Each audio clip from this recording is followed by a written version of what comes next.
Sa ngalan ng Ama at ng Anak at ng Espiritu Santo. Amen.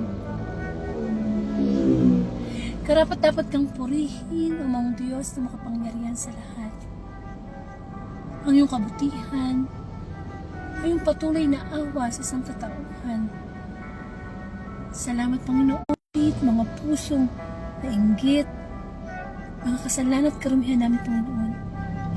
Upang kahit sa oras mo lang ito, ay mapasus kami ng banal na Espiritu at bigyan mo po kami ng karunungan upang maunawaan ang mensahe mo sa bawat isa mula sa iyong mabuting balita.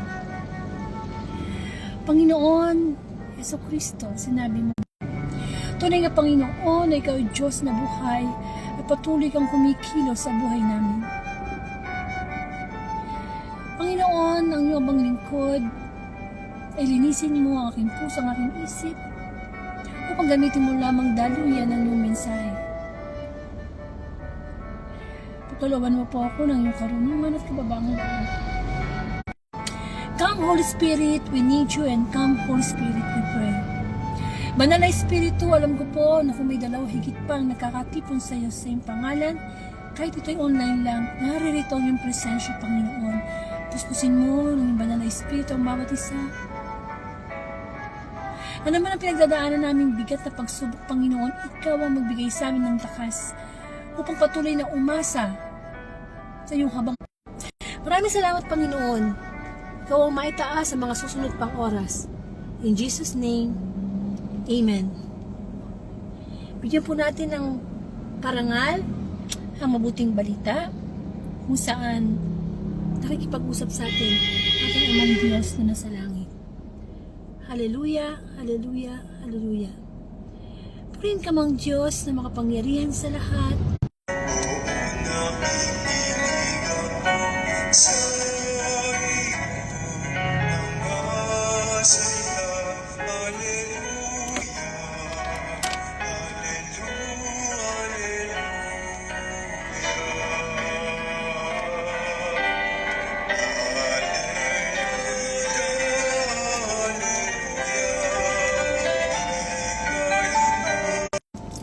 Ang mabuting balita ayon kay San Lucas.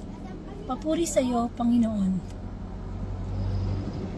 Nang si Herodes ang hari ng Judea, may isang saserdote na ang ngalay Zacarias, sa pangkat ni Abias, at mula rin sa lipi ni Aaron. Kapwa sila kalugod-lugod sa paningin ng Diyos, namumuhay ng ayon sa mga utos at tuntuning mula sa Panginoon. Wala silang anak sapagkat si Elizabeth at sila'y matanda na. Ang pagkat ni Zacarias at siya'y naglilingkod sa harapan ng Diyos bilang saserdote. Nang sila'y magsapalaran ayon sa kaugalian ng mga saserdote, siya ang nahirang maghandog ng kamanyang. Kaya pumasok siya sa templo ng Panginoon. Sa oras ng pagsusunog ng kamanyang, samantalang nagkakatipon sa labas ang mga tao at nananalangin. Walang napakita sa kanyang isang anghel ng Panginoon, nakatayo sa gawing kanan at dambalang sunugan ng kamanyang. Nagulat si Zacarias at sinitla ng matinding takot nang makita ang anghel. May sinabi nito sa kanya, "Huwag kang matakot, Zacarias. Tininig ng Diyos, kayo ni Elizabeth ay magkakaanak ng isang lalaki at Juan ay papangalan mo sa kanya. Ikaw ay matutuwa at magiging maligaya at marami ang magagalak sa kanyang pagsilang sapagkat siya ay magiging dakila sa paningin ng Panginoon. Hindi siya inom ng alak o anumang inuming nakakalasing. Sa sinapupunan pa lamang ng kanyang ina, marami ang sa mga anak ng Israel ang panunumbaliki niya sa kaniyang Panginoong Diyos. Mauna siya sa Panginoon, taglay ang spirito at kapangyarihan ni Elias upang pagkasunduin ang mga ama at ang mga anak at panumbalikin sa daan na matuwid ang mga suwail. Sa gayon, isang bayan ang Panginoon. Sinabi ni Zacarias sa anghel, "Paano ko po matitiyak na mangyayari ito? Sapat ako'y napakatanda na at gayon din ang aking asawa. Sumagot ang anghel, ako si Gabriel na naglilingkod sa harapan ng Diyos. Sinugo ko upang ihatid sa iyo ang mabuting balita. At ngayon mabibingi ka't hindi makakapagsalita hanggang sa araw na maganap ang mga bagay na ito, sapagkat hindi ka naniwala sa mga sinabi ko matutupad pagdating ng takdang panahon. Samantala, naghihintay naman kay Zacarias ang mga tao. Nagtaka sila kung bakit nagtagal siya ng gayon sa loob ng templo. Paglabas niya ay hindi na siya makapagsalita. Mga senyas na lamang ginagamit niya, kaya natanto nila na nakakita siya ng pangitain at siya ay nanatiling pipi. Nang matapos ang panahon ng kanyang paglilingkod, ay umuwi na siya. Hindi nga nagtagal at naglihi si Elizabeth. Umalis ng bahay sa loob ng 5 buwan. Ngayon, nilingap ako ng Panginoon, wika ni Elizabeth. Ginawa niya ito upang alisin ang aking kadustaan sa harapan ng mga tao. Mga kapatid, ang mabuting balita ng ating kaligtasan. Pinupuri ka namin, Panginoong Jesucristo. Amen. So, medyo mahaba po yung ating magbasa. Welcome po sa Word of God Daily Gospel, na kung saan ang layunin ng Facebook ay palaganap ang mabuting balita. 2019 pa nagsimula ang Facebook Live na ito hanggang sa kasalukuyan. Salamat sa Diyos at siya'y purihin sa pagpatuloy pa rin niyang ginagabayan ang Facebook Live na ito upang ang araw-araw na mabuting balita ay mahatid through social media na mukha po ng Facebook Live. Ako po si Sister Angelica Dorde, isang Katolika mula po ako sa Bulacan. At ang pagdinilayan po nating mabuting balita ay 19-2025. Bali Friday Gospel po siya, no? Bali kahapon. So, bigyan po natin ng senaryo ang mabuting balita, no? Ang Friday Gospel. Ito po ay paunang sinabi ang panganak ni Juan Bautista. Ang tapagbasa po ay nagmula kay San Lucas, chapter 1, verses 5 to 25.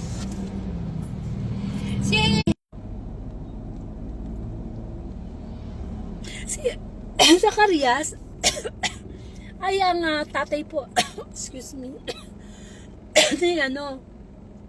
ni Juan Bautista. Amen. Si Zacarias po ay isang saserdote. Kapwa kalugod-lugod sa Diyos ang mag-asawang Zacarias at si Elizabeth na talagang namumuhay silang mag-asawa ng kalugod-lugod sa Diyos. Sa madaling salita, ang sentro ng kanilang pag-aasawa bilang magkarelasyon ay ang Diyos. Naglilingkod sila, sumusunod sila sa mga utos ng Diyos. Talagang makapit ang kanilang pananalig at paglilingkod sa Diyos. At ang mag-asawang ito ay bagamat sila ay naglilingkod sa Panginoon, wala silang anak. Matanda na sila, as in talagang sabihin na natin sa panahon natin menopause na si Elizabeth o andropause na si Zacarias. Bakit talaga silang pag-asang magkaanak? At alam naman natin kapag wala ng regla ang isang babae, talaga hindi na ito magkakaanak.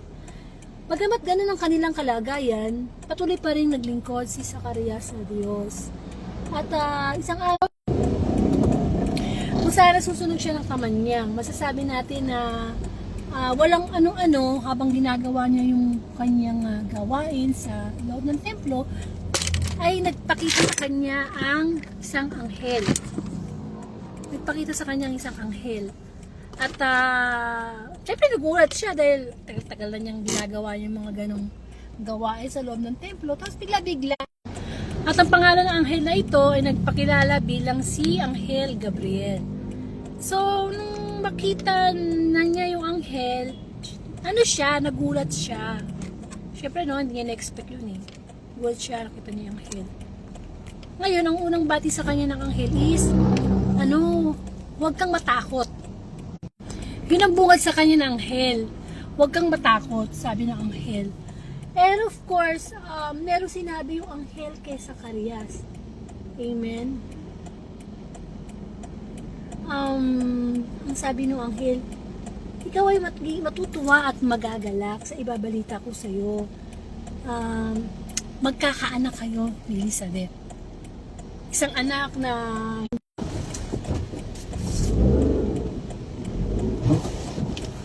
siya magiging kalugod-lugod sa Diyos. Yung sinasabi ng anghel, yung ibubuntis ni Elizabeth. Yung nga yung San Juan. Yung sinasabing magiging kalugod-lugod sa Diyos. And syempre nagulat si Elizabeth. So imposible talaga na mabuntis pa itong mag-asawa, itong si Elizabeth. Pero yun ang sinabi ng anghel pinapasabi ng Diyos kay Zacarias na magkakaroon pa sila ng anak na mangunguna pa sa Panginoong Jesus, paghahanda ng masasabi natin nagpakita si Anghel Gabriel sa panaginip kay Jose at kay Maria. Ito namang gospel lang kahapon nagpakita ang anghel kay Zacarias. Hindi sa panaginip. So, hindi sa panaginip nagpakita yung anghel, kundi sa personal. So, nagulat siya. So, nagtaka siya, Kahit naman siguro ikaw ang lumagay sa kalagayan ni Zacarias, talagang magugulat ka na bigla na. Kaya ang sabi nung anghel, nagpakilala siya, sabi, ako si Gabriel, naglilingkod sa harapan ng Diyos. Sinugo ako upang ihatid sa iyo mabuting balitang sinabi ko sa iyo. Ang sabi niya ngayon, ang mga bagay na ito. So, ang nangyari tuloy, imbis na sabihin ni Zacarias na, sige, masunod ang nais ng Diyos, kamukha ng ginawa ni Maria at ni Jose, na magpakita si Anghel Gabriel, yun ang sinabi, sige, let your will be done. Pero si Zacarias hindi ganun Kaya nabingi siya, tsaka hindi siya nakapagsalita. Amen. For how many months? So, paglabas ngayon niya ng templo, o nung doon sa lugar ang pinag-aano niya kami niya, nagtaka ang mga tao, tagal-tagal niya doon sa loob. At palagay nila ay may nakitang pangitain si Zacarias. Kasi hindi ba siya nagtatagal dati ng ganun So, sa panahon ng kanyang paglilingkod, nagmuwi siya. Hindi nagtagal, nagkatotoo yung sinabi ng anghel. Nag-ilihi si Elizabeth na kanyang asawa at hindi ito umalis ng bahay sa loob ng 5 buwan. Amen. So, ang sabi nga ni Elizabeth, ngayon ako'y nilingap ng Panginoon. At inalis sa aking kadustaan sa mga tao. Kasi ng mga time na yun, kapag hindi ka nagkaanak, ikaw ay baog, masama ang reputation ng mga tao sa'yo. Parang, pag hindi ka nagbuntis o nagkaroon ng anak, parang pinarusahan ka ng Diyos Parang gano'n parang sinumpa ka pa. Kaya nung magbuntis si Elizabeth, talaga namang nagalak siya at nagpapasalamat at nagpuri sa Diyos. Yeah. So, yun po yung senaryo ng mabuting balita. So, ano po yung ating dapat tandaan na pwede natin magkaroon ng reflection? Yung sinabi nung Anghel Gabriel, nung magpakita siya kay Zacarias, ay kamukha rin ang sinabi niya nung magpakita sa panaginip kay Jose at kay Maria. Ano sabi niya nung anghel? Anong bate? Huwag kang matakot. Yun ang sabi niya kay Zacarias. Huwag kang matakot.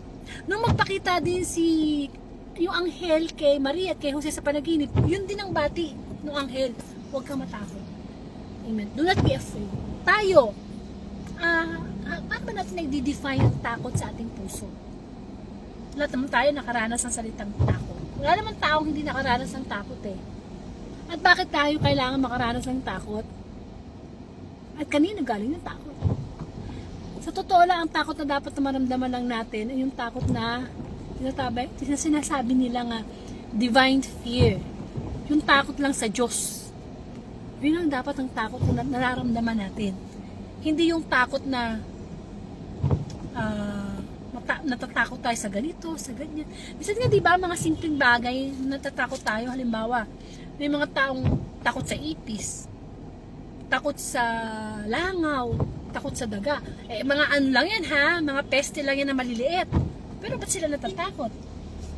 Pag may ipis, natatakot yung tao, di ba? Tumatakbo sila palayo doon sa ipis. Samantalang ang litong ipis. Samantalang pag naramdaman ng ipis na nakita ang tao, yung ipis mga lumalayo eh. Meron din mga taong takot sa taas, sa height.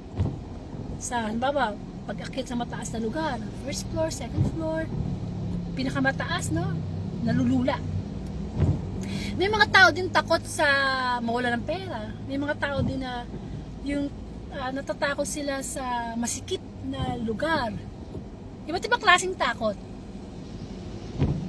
Pero, yun nga, ang bati ng anghel, huwag matakot. Si Zacarias, takot siya.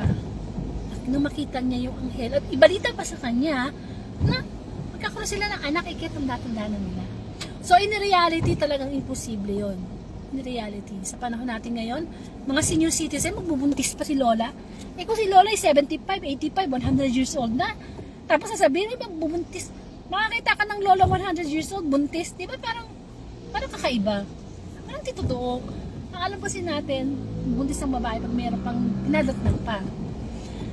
And, do not be afraid. Natakot si Zacarias. Hindi siya agad naniwala na mangyayari sinabi ng anghel na magkakaroon silang anak at papangalanan niyang Juan Bautista. Isang bata na kalugod-lugod sa Diyos, hindi titikim ng anumang alak. Kumbaga, masasabi nating biyaya ng Panginoon. So, nagkaroon siya ng duda. No? And, dahil doon, ang sinabi tuloy ng anghel, mabibingi ka at hindi makapagsasalita. So, nabingi, hindi nakapagsalita si Zacarias. Kasi hindi siya naniwala eh. Di ba? Dahil sa kanyang takot, dahil sa kanyang pagdududa, although naglilingkod sa Diyos. Kasi minsan ganyan tayo, di ba? Kahit nakakilala na tayo sa Diyos, naglilingkod tayo sa Diyos, may mga pagkakataon sa buhay natin na natatakot pa rin tayo. Amen. Bilang isang tao, may mga takot tayo natural, pero pag tayo nasa Panginoon na, wala na dapat takot. Kundi kasi, bakit ka ba matatakot kasama mo ng Diyos? Kapag kakampi natin ng Diyos, sino ang laban sa atin? Hindi po ba? So, do not be afraid. Tinuturuan tayo ng Diyos na maging matapang sa buhay. Kasi pag duduwag-duwag tayo sa buhay na ito, talagang mawalan tayo ng pag-asa. Uso pa naman ngayon ng depression. Minsan kahit mayaman ka na, nasa iyo na ang lahat. Lulungkot ka pa rin. Natatakot pa rin. Amen. Kasi yung takot galing yan sa demonyo. Gusto ng demonyo matakot tayo. Huwag tayo lumaban sa buhay. Matakot tayong ipagmalaki ang Diyos. Matakot tayo na magpatawad ng ating kapwa. Matakot tayo na gumawa ng kabutihan. Kasi pag takot ang isang tao, naduduwag, ibig na gawin niya yung tamang bagay, hindi na niya nagagawa dahil sa takot, sa kaba. Pag malakas na yung kaba mo, natatakot ka. Minsan madilim lang, kala mo may multo. Minsan, ang takot ano pa future pa, ibang takot ka na sa mga darating na panahon. Hindi pa naman nangyayari.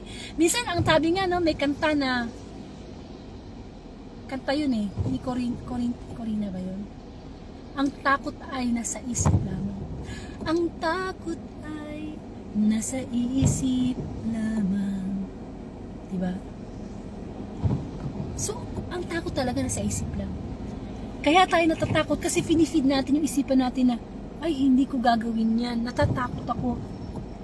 Kailangan nating harapin ang takot natin. Let's face yung fear. Face the fear. Kailangan natin harapin yun. Kasi kung di natin harapin ang takot, yung takot ang haharap sa atin. Yung takot ang magpapaalipin sa atin. Kaya kung ano man yung mga takot meron tayo ngayon sa buhay, lalo na kapag nasa pagsubok tayo ngayon sa pera, sa relasyon, mga bagay na natatakot tayo na mamatay yung asawa, yung anak, natatakot na baka iwanan ng tao, wala ng trabaho. Ang daming niyo. Kasi kung aasa tayo sa pangako ng mundo, doon tayo matakot. Kasi ang mundo nangiiwan. Ang mga tao, mga kaibigan mo na may pera ka, iiwanan ka niyan. Diyan ka matakot. na actually, ang dapat talagang katakutan ay mawala ang Diyos sa buhay natin. Kasi yun ang nakakatakot. Amen? Yung hindi ka na lumalapit sa Diyos, hindi ka na nakikipag-usap, hindi ka na nagdadasal, hindi ka na nagsisimba. Nawala ng takot. Kasi ang tao ngayon, ibang klase. Ang tapang ng tao ngayon, ibang klase. Hindi takot ang taong magkasala. Ayun.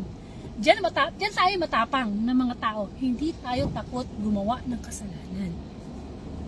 Pero takot tayong sumamba, maglingkod, magbalik loob sa Diyos. Amen. Do not be afraid. Ang daming beses yan sinabi sa Biblia. Huwag kang matakot. Actually, sa Isaiah 41:10, ang sabi ko doon, huwag kang matakot. Ako yung Diyos. Di ka dapat mangamba kanino man. Tutulungan kita at iingatan at ililigtas. Amen. Ang takot, huwag natin yung paghariin. Kasi nga, ang dapat natin paghariin sa ating puso ay yung kapayapaan. Diba? Parang yung senaryo sa dagat na nasa isang bangka ang Panginoong Hesus ang kanyang mga alagad at pinasok na malakas na hangin, alon ang bangka. Mapupuno na ang bangka ng tubig dagat. At nataranta, natakot ang mga alagad. Katabi na nila ang Panginoong Hesus.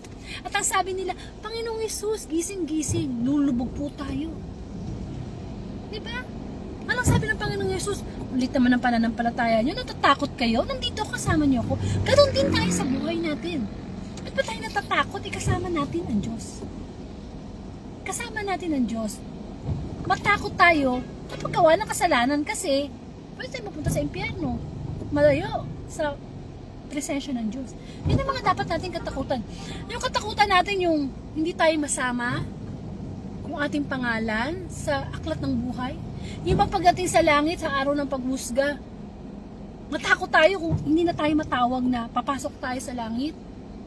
Matakot tayo na pupunta tayo sa impyerno. Yun ang mga dapat katakutan. Hindi yung, sabi nga ng Biblia, huwag niyong katakutan ang mga pumapatay ng katawan. Ang katakutan niyo ang mga pumapatay ng espiritu, ng kaluluwa. Yun ang katakutan natin. Huwag natin katakutan yung mga patay na magmumulto pa. Huwag yun. Huwag natin katakutan yung mga taong makapangyarihan na pwede tayong lamangan, maliitin. Amen. Kasi ang takot, tatanggalin niya ng tiwala natin sa Diyos. Magdududa tayo. Kaya mo bang gawin nun, Lord? Magagawa mo ba sa akin yan? Amen. Sana maging parang bata tayo. Sabi nga, sino daw ba makakapasok sa kaharian ng Diyos sa langit? Eh yung mga bata. Maging kamukha daw tayo ng mga bata na ano sila, meron silang malaking trust sa magulang nila. Parang tayo din, no? Magkaroon tayo ng divine fear sa God na pag wala ang presensya na God, matakot tayo kasi saan tayo tatakbo? Sinigyan natin ng tulong. Eh, ang Diyos ang makapangyarihan sa lahat. Amen. Kaya siguro sa pag-alis natin ng ating mga takot, mag-umpisa tayo sa maliit. Maliit. Kasi mahirap nang mag-alis ng takot sa buhay sa malaki kaagad. Kung takot ka sa ipis, eh, di harapin mo yung ipis. Buka na tsinelas. Buka na pang spray. Takot ka sa daga, eh, di harapin mo yung daga. Iba mang malilit na bagay lang. Takot ka sa height, eh, di mag-umpisa ka sa first floor, sa second floor.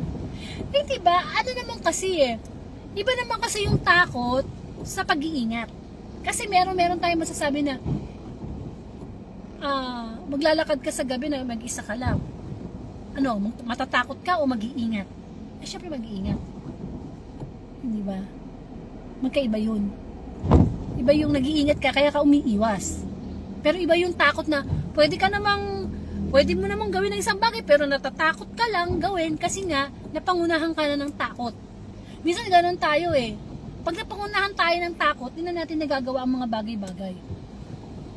Halimbawa, mayaman ka, may kakayanan ka na mag-drive ng kotse mo. Marami kang kotse. Pero takot ka. Takot ka na, ayoko mag-drive kasi baka ganito, baka yun. Di ba? Napupuno na agad ng negative. Hindi pa nga nangyayari. Natakot mo na yung sarili mo. Actually, tayo ngayon tumatakot sa sarili natin eh. Tayong gumagawa ng sarili natin multo na ating katatakutan. Amen. O kaya, bedridden ka. Meron ka namang kakaya ng magpagaling. Pero ayaw mo nang gumaling kasi nasasaktan ka physical. Amen. Tandaan natin ang ibinigay sa atin ng Diyos ay hindi espiritu ng takot, kundi espiritu ng katapangan. Ha? Ang takot, talagang panakot lang yan. Para umiwas ka, lumayo ka. Pero, katapangan ang ibinibigay sa atin ng Diyos. So, do not be afraid. As long as God is nasa buhay natin, nagtitiwala tayo, bakit tayo matatakot? Amen. Lagi ngang sinasabi, ang takot ay nasa isip lamang, at ang takot na dapat magkaroon tayo ay yung divine fear, yung matakot tayong masaktan ng Diyos sa ating mga kasalanan, matakot tayo na hindi sumunod sa kalooban ng Diyos, matakot tayo na mawala sa presensya ng Diyos, na hindi na takot tayo, hindi na tayo sisimba, hindi tayo nagbabasa ng Bible, hindi tayo interesadong makinig ng mabuting balita. Doon tayo matakot kasi unti-unti na pala tayong kinukuha ng dyablo. Amen. Ano yan technique ng dyablo, yung pananakot. Technique na yan. So, kailangan alam natin na kapag nakakaramdam na tayo ng human fear, ipaganahin na natin yung ating divine fear. Amen. Diyos, niligtas tayo niyan. Tayo matakot. Huwag kang matakot sa asawa mo na ganyan ang ugali. Huwag kang matakot kung galit siya sa'yo. Ay, mga utos naman ng Diyos dyan Diba? Lagi tayong magtiwala sa Panginoon. Lagi nating isipin na, Lord, tumapang ako dahil sa'yo. Nagkaroon ako ng katapangan dahil sa'yo. Ano, kamukha ko, share ko na noon marami akong takot sa buhay. Takot ako na 5 to 10 years, ano na mangyayari sa buhay ko. Takot ako mawala ng magulang, takot ako, di ba maraming takot, mawala ng trabaho, takot ako ganito. Pero pag pinaghahari pala natin takot sa puso natin, wala tayong magagawa, hanggang doon na lang tayo. Parang binibigyan na natin ng limit yung sarili natin, na hindi mo yung magagawa. Syempre, paano natin magagawa yan kung tayong mismo nang nagdi-discourage sa ating sarili? Dapat ang unang mag-encourage sa ating sarili, tayo mismo. Minsan nga sinasabi ng ibang tao na, kaya mo yan, kaya mong gawin yan. Pero ikaw, ayaw mo. Hindi ba? Kaya, lagi nating isipin na huwag tayong matakot. Lumaban tayo sa pagsubok, lumaban tayo sa mga tukso na magdadala sa atin sa kasalanan. Huwag tayong matakot sapagkat ang lakas ng kapangyarihan ng Diyos. Si Jesus nga sinasabi niya sa alon, sa ulan na huminto ka. Di ba sumusunod sa kanya ang panahon? Sabi ni Jesus, lumakad ka. Huwag kang matakot. Parang si Pedro nung naglakad siya sa ibabaw ng tubig. Sige Pedro, lumakad ka sa ibabaw ng tubig. Huwag kang matakot, mag-focus ka lang sa akin. Hindi ba? Kaso, naano siya nakatch ang attention yung takot niya Sabi niya, naku, lubog ako. Di ba lumubog siya? Ganun din minsan ang buhay natin. Pag hindi tayo nakafocus sa Diyos, marami talaga habang kasing lumalapit tayo sa Diyos, maraming binabato ang dyablo na pwede nating katakutan. Diyan, babatuhin ka ng galit, para matakot ka. Huwag ka na lumaban dyan. Umatras ka na dyan. Sa buhay na yan, laban sa buhay mo. Diyan, babatuhin ka ng takot ng kawalan ng pera, kawalan ng trabaho. Amen. Kamukha nung nangyari ng pandemic. Ang daming taong natakot. Bigla nawalan ng trabaho. Halos suminto na ang ikot ng mundo. Tumikat, tumahimik, no? Pero, yung takot na yun, yung mga takot na namayani sa puso ng tao ng pandemic, gusto yung palitan ng Diyos ng kapayapaan, ng katahimikan na maisip naman natin ng Panginoon. Amen. Ang Panginoon Jesus darating anytime, parang magnanakaw. So nawa, magkaroon tayo ng tapang na harapin yung ating mga kahinaan. Parang sa ganon, makapagbalik loob tayo sa Panginoon. Amen. Tingnan mo si Zacarias, nabingi siya at nagpipi. Tayo din, nabibingi at napipipi kapag natatakot. Hindi tayo makapagsalita. Diba? Tago na lang tayo. Meron tayo tinatawag na spiritual blindness, spiritual na pagkabingi, pagkapipi. Minsan, kailangan na natin sabihin ang katotohanan mula sa salita ng Diyos, hindi natin masabi. Pero sa social media, ingay-ingay natin kung ano mga sinasabi, kung ano mga pinagmamalaki. Hindi po ba? Pero pagdating sa Diyos, takot na takot. Takot na takot pag maglingkod sa Diyos. Amen. So, nawa mapagnilayan natin na una sa lahat, ng buting balita, walang imposible sa Diyos. May himala. May mahimala. Kaya lang nagiging posible ang isang bagay kasi ayaw natin paniwalaan dahil natatakot tayo.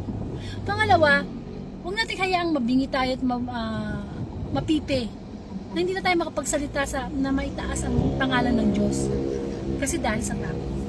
Dahil sa takot. Amen. Bilang tao, naramdaman natin iba't ibang klaseng takot. Pero kaya natin yung pagtagumpayan kapag tayo nasa Panginoon. Magkaroon po tayo ng closing prayer. Ama sa langit, maraming pong salamat sa pagpapaalala mo sa amin na ang aming mga takot sa buhay ay mapaglabanan natin, Panginoon. Tulungan mo kami na mapalitan ng pagtitiwala ang takot na ito. Upang sa ganun patuloy kaming lumakad sa buhay na ito kasama ka, Panginoon. Ikaw ang liwanag, nagdibigay sa kadiliman sa aming buhay. Kaya huwag kami magtakot. Ikaw magbibigay sa amin ng direksyon. At patuloy ko pinapanalangin ng mga taong natakot sa kanilang karamdaman. Panginoon, pakita mo ang liwanag ng katapangan upang patuloy na lumaban sa buhay. Sa mga taong nakahiga sa karamdaman. Panginoon, maraming pong salamat sa iyong mensahe. Ama namin sumasalangit ka, sambahin ang ngalan mo. Mapa sa amin ang kaharian mo. Sundin ang loob mo dito sa lupa para nasa langit. Bigyan mo kami ng aming kakanin sa araw-araw at patawarin mo kami sa aming mga sala para ng pagpapatawan namin sa nagkakasala sa amin. Huwag mo kami pahintulo sa tukso at iadya mo kami sa lahat ng masama. Sa ngalan ng Ama at ng Anak at ng Espiritu Santo. Amen. So maraming salamat po. Ang pinakinggan po natin ay ang mensahe ng Diyos. Pakishare na lang po itong December 19, 2025 Friday Gospel sa inyong timeline o sa inyong mga group chat bilang pagsunod sa Great Commission ng pagpapalaganap ng mabuting balita. Susunod na po ang December 20, 2025 Saturday Gospel na yung araw po na ito na pagninilayan natin bilang pagkaing espiritual. Amen. So maraming po salamat and to God be the glory.